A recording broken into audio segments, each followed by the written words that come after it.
IB ഉദ്യോഗസ്ഥരുടെ ആത്മഹത്യയിൽ പ്രതി സുഗാന്തുമായി നെടുമ്പാശ്ശേരിയിൽ ഫ്ളാറ്റിലെത്തിച്ച് തെളിവെടുപ്പ് നടത്തി. തെളിവെടുത്ത ശേഷം അന്വേഷണ സംഘം സുഗാന്തുമായി തിരുവനന്തപുരത്തേക്ക് മടങ്ങിയിട്ടുണ്ട്.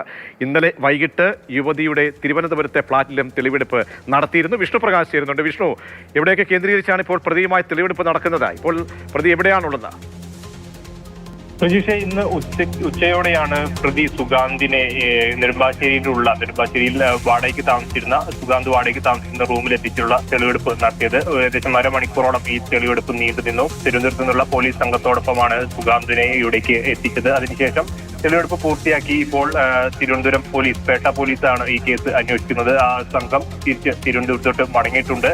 കഴിഞ്ഞ മാർച്ച് 24-നായിരുന്നു ഈ യുവതി ആത്മഹത്യ ചെയ്യുന്നത്. ട്രെയിനിന് മുന്നിൽ ആത്മഹത്യ ചെയ്യുകയായിരുന്നു. ഇതിനുശേഷം ഈ പ്രതിയായിട്ടുള്ള സുഗാന്തിനെതിരെ ആരോപണങ്ങൾ ഉയർന്നിരുന്നു. കുട്ടിയുടെ ബന്ധുക്കളായിട്ടുള്ള ആളുകളടക്കം ആരോപണം ഉന്നയിച്ചു.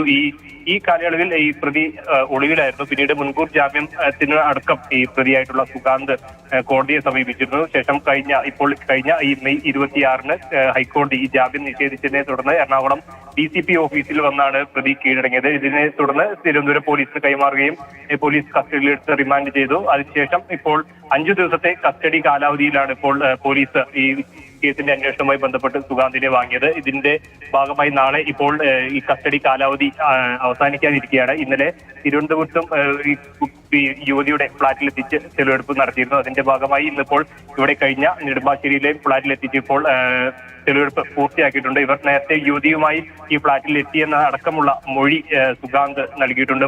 ഇവർ രണ്ടുപേരും ഇവിടെ ഒരുമിച്ചുണ്ടായിരുന്നു എന്നുള്ള തരത്തിൽ ഉള്ള മൊഴിയുണ്ട്. ഇതിന്റെ അടിസ്ഥാനത്തിലായിരുന്നു ഇപ്പോൾ കൊച്ചിയിലോട്ട് പ്രതിയെ എത്തിച്ച് തെളിവെടുപ്പ് പൂർത്തിയാക്കിയത്. ഏതായാലും അരമണിക്കൂറോളം നീണ്ടുനിന്ന തെളിവെടുപ്പ് പൂർത്തിയാക്കി ഇപ്പോൾ സംഘം തിരുവനന്തപുരത്തേക്ക് മടങ്ങിയിട്ടുണ്ട്.